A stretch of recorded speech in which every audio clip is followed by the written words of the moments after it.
गंवार बहू। दीपा एक छोटे से गांव की लड़की थी। वो गांव से शहर पढ़ने आती है, जहां उसकी मुलाकात होती है राजीव से। यार, तुम यहाँ की लड़कियों से कितनी अलग हो। कोशिश करूंगी तो बन जाऊंगी इन लोगों की तरह। अरे नहीं, जैसी हो वैसी बहुत अच्छी हो। कॉलेज के बाद में मैं तुम्हारे घर में हमारी शादी की बात करूंगा। अरे कैसी बात कर रहे हो? जमीन आसमान का अंतर है हम दोनों परिवारों में। मैं नहीं एडजस्ट कर पाऊंगी। यहाँ तक कि तुम्हारे घर वालों का भी मुश्किल है। देखा है मैंने तुम्हारे घर वालों को, वो तो बड़े हाई फाई से हैं। अच्छा जी, अभी तो बोल रही थी कि मैं इन लोगों जैसी बन जाऊंगी।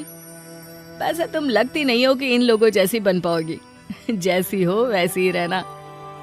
खैर, किसी तरह दोनों परिवारों में बात होती है और दीपा की शादी राजीव से हो जाती है। शादी के बाद जैसा दीपा ने सोचा था वैसा ही होता है। देखो जरा, कपड़े अच्छे पहना करो। जो शादी में दिए थे वो सारे कहाँ गए? मम्मी जी, वो तो सारे बहुत हैवी है। मैंने ये प्योर शिफॉन की साड़ी ली है। ये भी काफी ट्रेंडी है। तो फिर ठीक है। दीपा की बचपन से आदत जमीन पर बैठकर खाने की थी। उसे टेबल चेयर में बैठकर खाना अच्छा ही नहीं लगता था। भाभी, भंडारा खाने बैठी हो क्या? दीपा कुछ नहीं कहती। एक रोज दीपा घर का सारा काम निपटा कर कमरे में सोने जा रही थी कि उसकी ननद कहीं बाहर जाने की तैयारी में होती है। अरे शिखा, कहाँ जा रही हो? रात के 11 बज रहे हैं। इस वक्त कौन घर से बाहर जाता है? तभी सास आ जाती है। Shut up! अपने काम से काम रखो। बड़े घरों में ये कॉमन है। हम लोगों को तुम लोगों की तरह बस पकड़कर नहीं जाना होता जो रात का 11 या 12 बजे दिखे। ननद छोटे कपड़े पहनकर वहां से चली जाती है। दीपा को ये सब अच्छा तो नहीं लगता, लेकिन वो करती भी क्या। बेटा, तू सोई नहीं अभी तक? पापा, वो शिखा आई नहीं ना, उसका वेट कर रही हूँ। ससुर जी, जो जमीन से जुड़े थे। अरे बेटा, जिस लड़की को माँ का ही सहारा मिल जाए उसे क्या चिंता किसी भी चीज की। मैं तो बोल बोल कर हार गया। चिंता न करे पापा, मैं कोशिश करती हूँ, शायद कुछ ठीक कर पाऊँ। ननद सुबह 4 बजे आती है। शिखा दरवाजा खोलती है और देखती है कि ननद नशे में होती है। तुमने पी रखी है?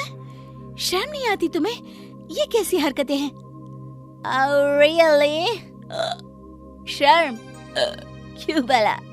कपड़े तो पहने हैं मैंने, हाथ थोड़े कम है। अपना काम करो, समझे? ननद वहां से चली जाती है। रात भर की जगी दीपा सुबह काम पर लग जाती है। सबको नाश्ता करा रही होती है कि ये क्या बनाती हो तुम? ये सब नहीं खाया जाता है इस घर में। जाओ, पास्ता और ब्रेड लेकर आओ।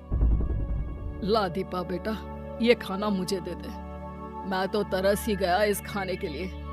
हरी सब्जी के पराठे और दही के साथ। वाह जी वाह। गंवार बहू जो आ गई है, घर का माहौल खराब कर दिया है। माँ जी, मैंने घर में कल ना कीर्तन रखा है, आपको किसी को बुलाना हो तो। कीर्तन! गंवार की गंवार रहना। इस घर में किटी होती है, किटी पार्टीज। बहू तो कीर्तन करवाती है। मोहल्ले में लोगों को न्योता भी दी आती है। मोहल्ले की एक अमीर औरत उनके घर आती है। आइए आंटी, बैठिए, कीर्तन बस शुरू होने ही वाला है। अरे मिसेस मल्होत्रा, आप हमारे घर में? हमारे घर के तो भाग्य ही बदल गए। आइए आइए, हैव सम ड्रिंक्स। मैं तुमसे नहीं, तुम्हारी बहू के कहने पर आई हूँ, वरना जानती हूँ मैं तुम्हारे बारे में सब। ना किसी धर्म का पालन करती हो, ना पूजा पाठ। शौक भी बस ऐसे कि ना पूछो। सुबह के 4 बजे बेटी घर आती है, क्या पता नहीं है मुझे? ये तो भले घर की लड़की आ गई तो घर संवर गया तुम्हारा। एक दिन रात को 12 बजे दीपा का फोन बजता है। भाभी, मैं यहाँ क्लब में फंस गई हूँ। प्लीज भाई और मम्मी को मत बताना। मुझे किसी तरह यहाँ से ले जाओ भाभी, प्लीज।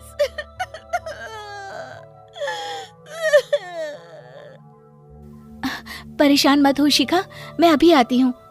दीपा रात को ससुर जी को सारी बात बताकर ननद को सेफली घर ले आती है। फिर क्या, अगली सुबह खाने की टेबल पर। ये क्या शिखा, ये क्या खा रही हो? माँ, भाभी माँ ने सच्ची बहुत अच्छा और हेल्दी नाश्ता बनाया है, आप भी खाओ ना। भाभी माँ, क्या बात है? मतलब हुआ क्या है सबको? इस गंवार औरत के कहने पर चल रहे हो सबके सब? बचपन से मैंने तुम लोगों को यही खिलाया है ना? लेकिन मॉम वो हेल्दी नहीं है। सास को समझ में नहीं आता कि आखिर मामला क्या है। शिखा दीपा के पास जाती है। भाभी, कल रात के लिए थैंक्स, मुझे तो लगा था कि मैं फंस गई। कोई बात नहीं शिखा, बस तुम पढ़ाई में ध्यान दो, परीक्षा आने वाली है ना। एक रोज। ओह माय गॉड, मेरी कमर का दर्द, हाय सीने में भी दर्द हो रहा है, चला भी नहीं जा रहा। अरे भाग्यवान, जाकर डॉक्टर को दिखा दो ना। ओह नो, कल पार्टी में ज्यादा डांस कर लिया शायद इसलिए। वैसे मन भी ठीक नहीं लग रहा, मैं सोने जा रही हूँ। दीपा घर पर डॉक्टर को बुला लेती है। अरे, इन्हें तो फूड प्रॉब्लम है। आपने अपना लाइफस्टाइल नहीं बदला तो एक दिन चल भी नहीं पाएंगी, वेट बढ़ जाएगा। अरे नहीं नहीं डॉक्टर साहब, आप बस ये बताइए कि करना क्या है। सात्विक भोजन। वैसे तो आप लोगों के घर को देखकर लगता नहीं कि आप लोगों को सात्विक खाने का मतलब भी पता होगा। खाना जमीन पर बैठकर खाइए, इससे डाइजेशन में आसानी होती है। दही दूध से लेकर हरी सब्जियां खाइए।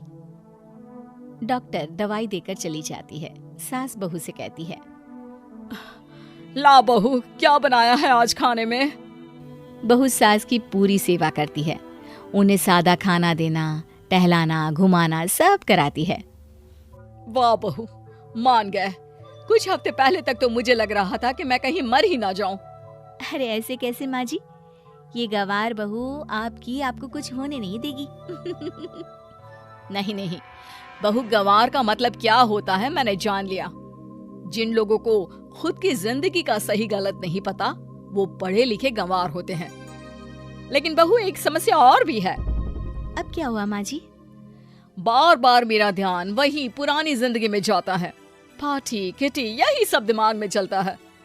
इसका भी कोई इलाज है क्या तुम्हारे पास? क्यों नहीं माँ जी, इसका तो इतना अच्छा इलाज है कि क्या बताऊं। जल्दी से बताओ, क्या इलाज है? माँ जी, आप ईश्वर की भक्ति और ध्यान किया करिए, इससे सारी बुराई की तरफ से आपका ध्यान हट जाएगा। सास बहू की बात मान लेती है। फिर एक दिन बेटा कहता है, क्या है माँ? मुझे तो लगता है कि मैं किसी और घर में ही आ गया।